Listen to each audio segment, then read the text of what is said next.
ជាធននឹងធ្វើជាសង្សារចង់សួរចិនរៀមរាគិតថាចង់ផ្លាំងបដូរទេធននឹងធ្វើជាសង្សារគ្នាឬពុំងាមានអ្នកណាថ្មី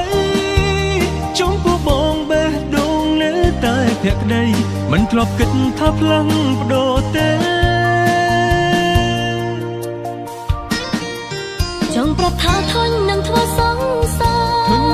រពេលណារៀបការដូចគេមិនបានន័យថាឈប់ស្រឡាញ់បងទេពេលណាបងសុំអូនរៀបការស្ដាប់ឮភ្លៀងស្ទើរតែគាំងបេះដូង